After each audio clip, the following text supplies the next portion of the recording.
शांततेत परिणाम बघितलेले आम्ही अनेक रंगाला आता हो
हेलो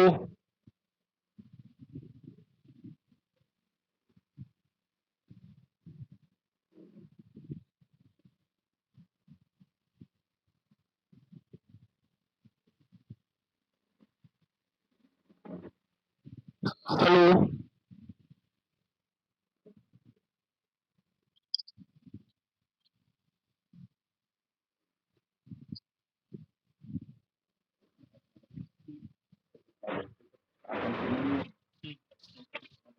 निकाल लेंगे इसमें कभी कमी नहीं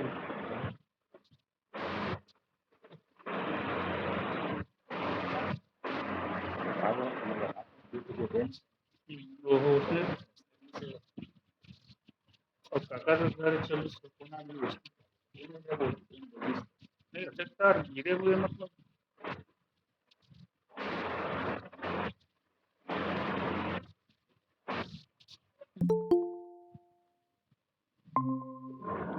हेलो निकालो आगे काव्य प्रकाश का द्वितीय उल्लास। हाँ निकाल लीजिए जो तात्पर्य अर्थ शक्ति का दूसरा प्रकार पढ़ रहे तो उसको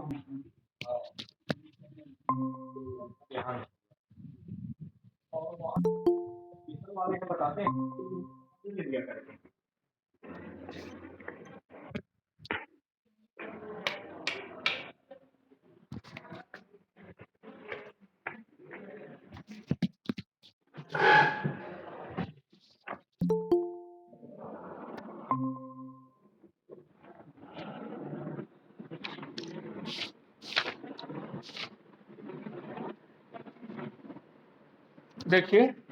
हेलो आवाज सुनाई दे रहा है सबको? आवाज सुनाई दे रहा है सबको जी? हाँ इसके पूर्व आप लोगों को बताया गया था जो अर्थ है तो अर्थ को मीमांसावादी क्या मानते हैं मतलब कि चौथा प्रकार मानते हैं। मीमांसा शास्त्र के जो मानने वाले हैं वो चौथा प्रकार के भी अर्थ मानते हैं और चौथा प्रकार के अर्थ में अभिहिता और अन्विता विधानवाद करके है जिसको बता रहे थे। तो अभिहिता अन्वयवाद को बताया गया था इसके पूर्व कुमारी भट्ट और उनके अनुयायियों के मत को बताया गया था अभिहिता अन्वयवाद को, जिसमें आकांक्षा क्या है, योग्यता क्या है, सन्निधि क्या है, जिसको भी उसी संदर्भ में बताया गया था क्योंकि आकांक्षा योग्यता सन्निधि से युक्त जो वाक्य रहता है, आकांक्षा सन्निधि से युक्त जो वाक्य रहता है उसी को क्या कहा जाता है, वाक्य कहा जाता है। तात्पर्य रूप वाक्यार्थ का प्रतीति होता है। इसी से क्या होता है मतलब कि जो पूर्व में पढ़ाए थे अभिहिता अन्वयवाद में तात्पर्य रूप वाक्यार्थ का प्रतीति होता है किससे? इन्हीं से, आकांक्षा, योग्यता, सन्निधि से। इसको बताया जा चुका था। अब इसका दूसरा पक्ष आता है। इसका तात्पर्य व्यक्ति का पहला पक्ष हो गया जो बता रहे थे वो। हाँ, अभिहिता अन्वयवाद पहला पक्ष है कुमारिल भट्ट और उसके अनुयायियों का। अब उसके बाद इसका जो दूसरा पक्ष आता है वह है अन्विताभिधानवाद। दोनों अलग अलग है। इसमें अन्विता लिखा है, उसमें अभिहित अभिहिता अन्वयवाद, और इसमें अन्विताभिधानवाद। तो दूसरा पक्ष है, इस सिद्धांत के प्रतिपादक कौन है? प्रभाकर और उसके अनुयायी शालिकनाथ मिश्र आदि। प्रभाकर और उसके अनुयायी शालिकनाथ मिश्र आदि। ये क्या कहते हैं? तात्पर्य अर्थ को ही बता रहे हैं ये भी, लेकिन इनका मत क्या रहता है? दूसरा रहता है। ये क्या कहते हैं? इनका कहना यह है कि पहले केवल पदार्थ अभिहित होते हैं। सुनते जाना ना थोड़ा सा, क्या है मतलब कि घुमाने वाला शब्द है। पहले केवल पदार्थ अभिहित होते हैं, मतलब कोई भी पदार्थ को पहले हम देखते हैं। अभिहित होते हैं मतलब कोई भी पदार्थ को पहले हम देखते हैं। या कुर्सी है, टेबल है, पेन है, पुस्तक है, पेड़ है, जमीन है। ठीक है, पहले पदार्थ क्या होता है? अभिहित होता है, ऐसा मतलब कि बताया गया है। पहले पदार्थ अभिहित होता है। अन्विताभिधानवाद क्या कहता है? पहले पदार्थ अभिहित होता है और बाद में उनका अन्वय होता है। यह बात नहीं है, ऐसा बात नहीं है। तो इतना क्या में आ गया? जो पहला सिद्धांत पढ़े थे अभिहिता अन्वयवाद, वो क्या कहते हैं? मतलब कि पहले पदार्थ अभिहित होता है, बाद में अन्वय। लेकिन ऐसा नहीं है। कौन कह रहा है? अन्विताभिधानवाद कह रहा है ऐसा नहीं है। तो क्या है? उसका उल्टा क्या है? उसका विपरीत। पहले अन्वित पदार्थों का ही अमिधा से बोधन होता है। अमिधा से मुख से बोधन। पहले अन्वित पदार्थों का बोधन होता है। ठीक है, अन्वित पदार्थों का ही मतलब कि देखिए पहले क्या होता है? अन्वित पदार्थ, हाँ, अन्वित पदार्थों का ही अमिधा से बोधन होता है। अन्वित जो पदार्थ रहता है उसका अमिधा, अमिधा से मतलब मुख्यार्थ से बोधन होता है। तो अमिधा से मुख्यार्थ से बोधन होता है, इसलिए इस सिद्धांत का नाम अन्विता विधानवाद रखा गया है। तो इनके अनुसार क्या है? पदार्थों का अन्वय। पदार्थों का अन्वय कह दिए तो इसको मुख्य रूप से समझना है। पदार्थों का अन्वय। पदार्थ मतलब कि पुस्तक, कापी, पेन, कुर्सी, टेबल, पंखा, जो वृक्ष दिख रहा है, जमीन दिख रहा है, पर्वत, पठार, मैदान दिख रहा है, ये पदार्थ के अंतर्गत आ गया। पदार्थों का अन्वय पूर्व से सिद्ध होने के कारण। क्या कहता है अन्विताभिधानवाद? पदार्थों का अन्वय पूर्व से सिद्ध होने के कारण। अन्वय मतलब पर्वत है, पठार है, पंखा, कुर्सी, टेबल जो भी देख रहे हैं, इसका नाम या यह पंखा है, या यह पर्वत है, टेबल है, पुस्तक है, कापी है, तो इसका अन्वय पूर्व से सिद्ध है, अर्थात इनका नाम पूर्व से सिद्ध है। उसके कारण अर्थात कि पूर्व से ही सिद्ध होने के कारण, अन्वय इनका पूर्व से ही सिद्ध होने के कारण उसके कराने के लिए तात्पर्य शक्ति की आवश्यकता पड़ती है। पूर्व से सिद्ध है, जो पेड़ है वो पूर्व से पेड़ है, उसको सब जानते हैं। तो उसको बताने के लिए तात्पर्य शक्ति का क्या पड़ता है? जरूरत पड़ता है, तात्पर्य शक्ति का आवश्यकता पड़ता है। ऐसा किसने बताया है? हाँ, प्रभाकर और उनके जो अनुयायी हैं शालिकनाथ मिश्र आदि, वह यह कहते हैं।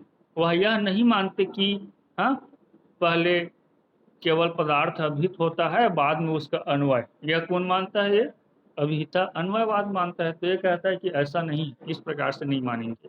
तो क्या मानेंगे?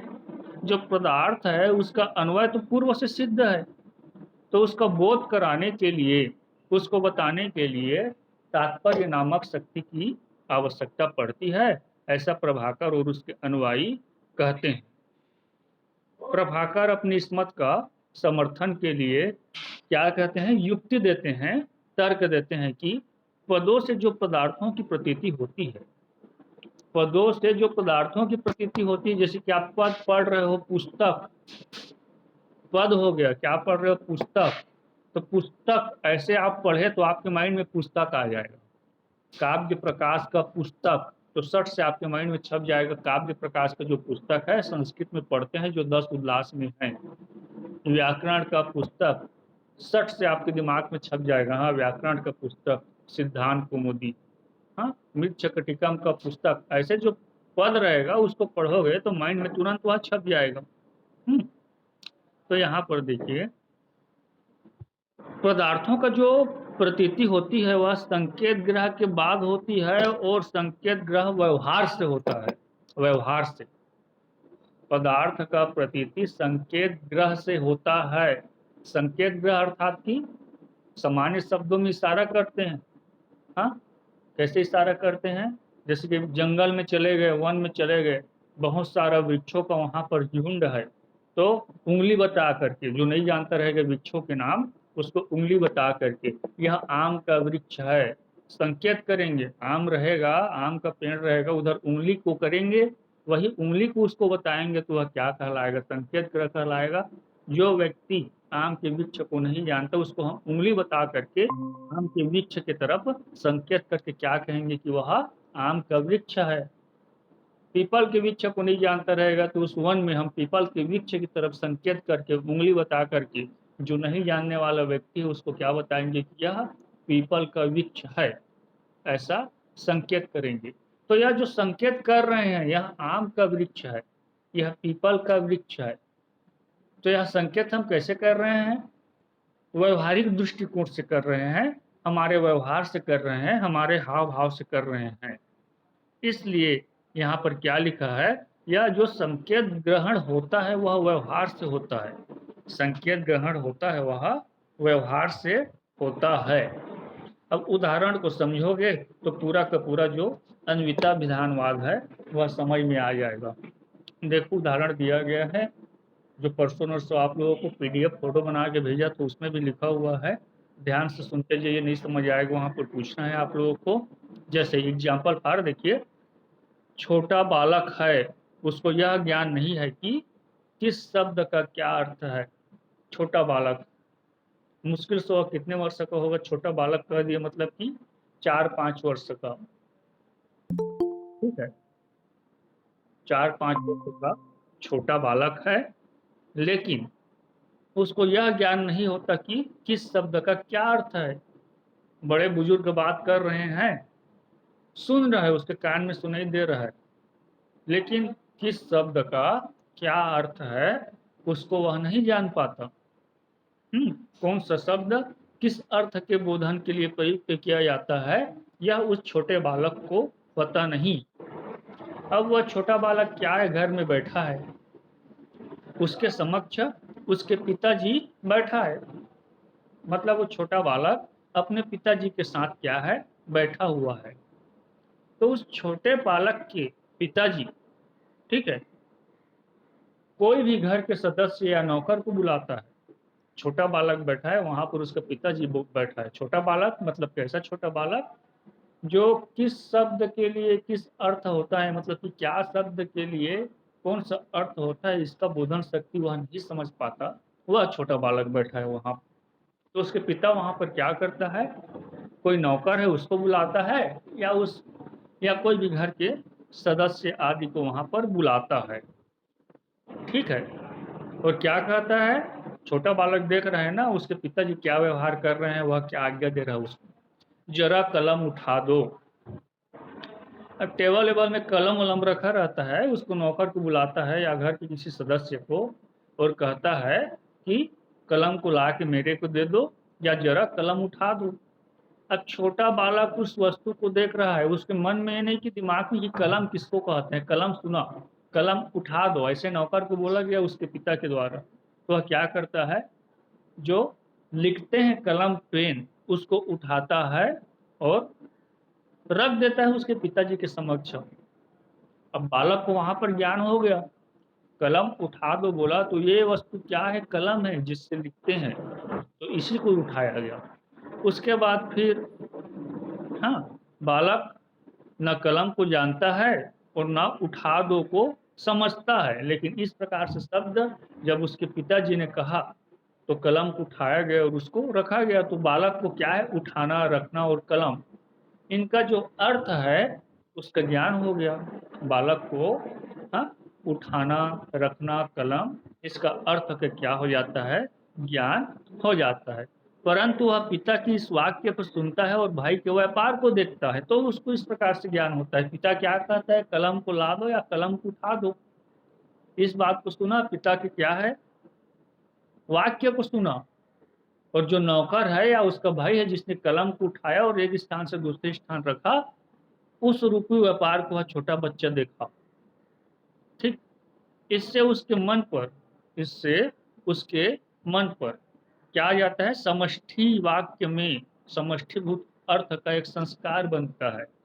अर्थ का एक संस्कार उत्पन्न होता है। इस प्रकार से ऊहापोह को देखता है, इस प्रकार से कर्म को देखता है तो उसके मन में एक संस्कार उत्पन्न होता है। ठीक है, उसके बाद फिर पिता फिर कहता है, नौकर या घर के सदस्य को क्या कहता है, कलम रख दो, दवात उठा दो। बच्चा देख रहे हैं वहां पर, कलम को रख दो, दवात उठा दो। बालक फिर इस वाक्य को सुनता है, क्या वाक्य को सुनता है, कलम को रख दो, दवात को उठा दो। अब उसके पिता के कहे अनुसार वहां पर नौकर या घर का कोई सदस्य आता है, वह फिर वह क्रिया करता है, कलम को रख देता है और क्या करता है, दवात को उठा देता है। जो छोटा बच्चा रहता है वह इस प्रक्रिया को देखता है। हाँ, तत्पश्चात क्या होता है, इस प्रकार से अनेक बार व्यवहार को देख करके धीरे धीरे छोटा बच्चे के मन में क्या जाता है, यह कलम है, यह दवात है, इसको उठाना कहते हैं, ऐसे मतलब कि रख दिए मतलब इसको रखना कहते हैं। इस प्रकार से अलग अलग अर्थ रूपी संस्कार से वह ओतप्रोत हो जाता है, अर्थ रूपी संस्कार को वह समझने लगता है। इस प्रकार व्यवहार से संकेत ग्रह होता है।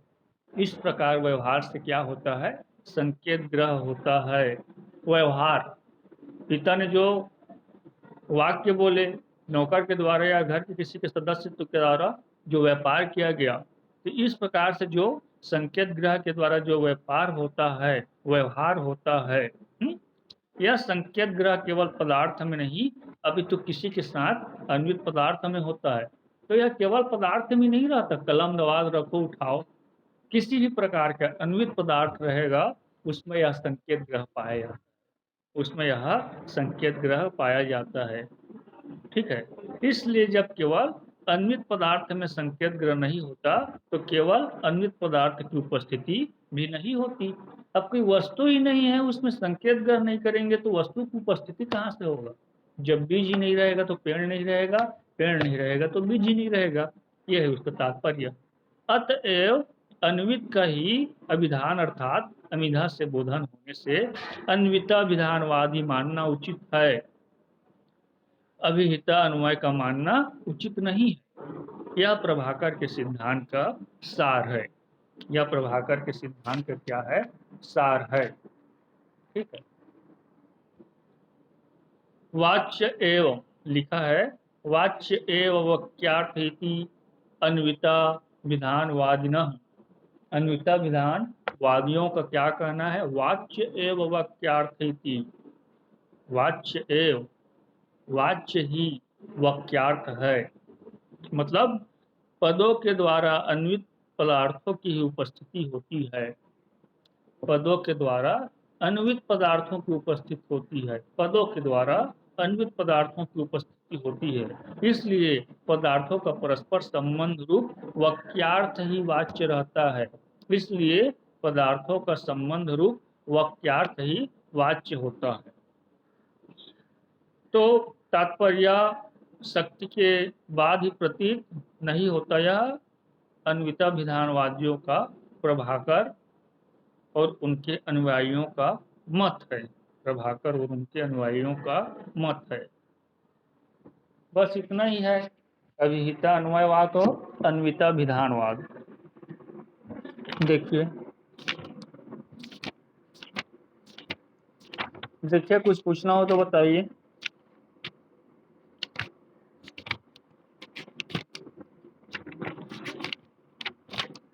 किसी के मन में कुछ सवाल उठ रहा है?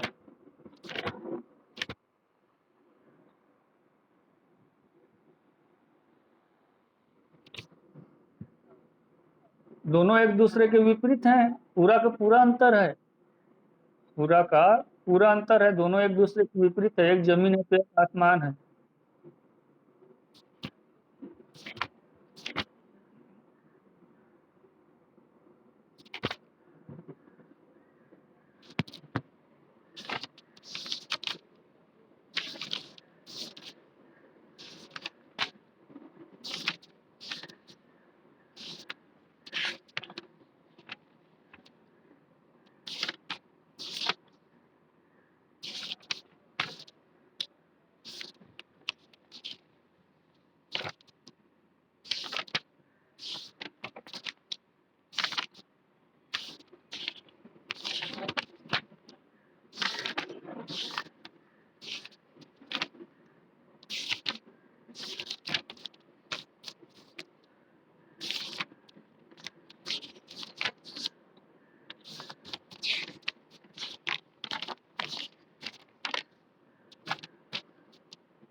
प्रभाकर का परिचय लिखा हुआ है।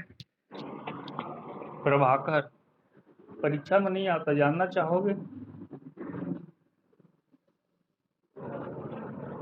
किसी में जिज्ञासा है क्या? प्रभाकर का परिचय, हाँ, प्रभाकर के बारे में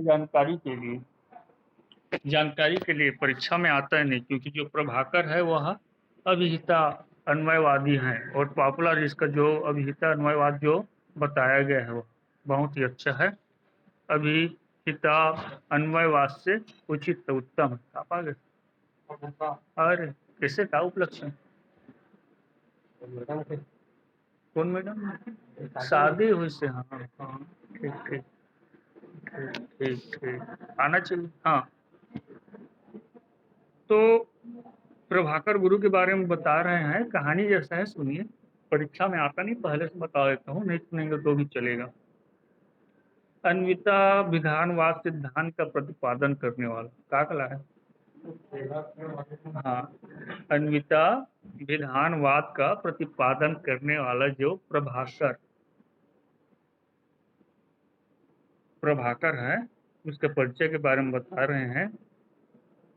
यह जो अभिहिता अन्वयवादी है वह कुमारिल भट्ट के शिष्य है, कुमारिल भट्ट के शिष्य हैं, पर उनका अनेक विषयों में अपने गुरु से मतभेद रहा। कुमारिल भट्ट के शिष्य हैं, कुमारिल भट्ट के शिष्य मतलब जो सर्वप्रथम आप लोगों को बताया गया अभिहिता अन्वयवाद, उसके शिष्य हैं कौन? प्रभाकर। लेकिन इन गुरु गुरु और शिष्य में देखा जाता था कि बहुत मतभेद रहता था। इनका जो कार्यकाल था, इनका जो समय था, वहां पर इन दोनों में बहुत ही मतलब कि क्या है, मतभेद रहा करता था। जो प्रभाकर है, जिसका अन्विता विधानवाद अभी आप लोगों को बताया गया, उसका परिचय भी जो बता रहे हैं, यह अपने विद्यार्थी जीवन में, अपने विद्यार्थी जीवन काल में प्रभावशाली विद्यार्थी थे। प्रभावशाली मतलब होशियार, ज्ञानवान विद्यार्थी थे। हाँ, और इनका जो विचार रहता था वह स्वतंत्र विचार था, यह स्वतंत्र विचार के लिए प्रसिद्ध था। इनका विचार क्या था? स्वतंत्र, और स्वतंत्र विचारों के लिए प्रसिद्ध था। और यह जो प्रभाकर है, प्रत्येक विषय पर अपनी स्वतंत्र प्रतिभा और स्वतंत्र विचार शैली करता था। प्रत्येक विषय में इसका पकड़ था, सब पर वह क्या स्वतंत्र रूपी अपना विचार रखता था, विचार शैली को बताता था। अब स्वतंत्र था इसलिए क्या हो जाता था, इसके जो गुरु है कुमारिल भट्ट, उसको बहुत ही कठिनाइयों का सामना करना पड़ता था क्योंकि स्वतंत्र है। उसके दिमाग में जो समझ नहीं आया, कहीं भी उसको डाउट आया या कहीं भी अव्यवस्था दिखा किस प्रकार नहीं होना चाहिए, तो तुरंत क्या करेगा, गुरु से प्रश्न करेगा, तर्क वितर्क करेगा। जब तक कि वह संतुष्ट नहीं हो जाता वह तर्क वितर्क करता ही रहेगा। तो उसके जो गुरु है प्रभाकर भट्ट, नहीं कुमारिल भट्ट, प्रभाकर के जो गुरु गुरु है कुमारिल भट्ट, उसको बहुत ही कठिनाई का सामना करना पड़ता था क्योंकि उसको स्पष्ट रूप से समझाना पड़ता था, स्पष्ट और पूरा का पूरा सार सहित। कहीं पर कोई डाउट हुआ मतलब वो तुरंत प्रश्न करता था कि यहाँ पर ऐसा क्यों हो रहा है। तो बहुत ही कठिनाई का सामना करना पड़ता था प्रभाकर के नाम से। क्या हुआ एक बार, हाँ, कुछ विद्वानों में अतिवाहिक पिंड के सिद्धांत पर विवाद छिड़ गया। अतिवाहिक पिंड, मृत्यु के उपरांत जो पिंड दान किया जाता है उसी में एक आता है अतिवाहिक पिंड आता है। तो सब उस समय ज्ञानी थे, पंडित थे, सब संस्कृत पढ़ते थे क्योंकि यह पूर्व समय का बात है।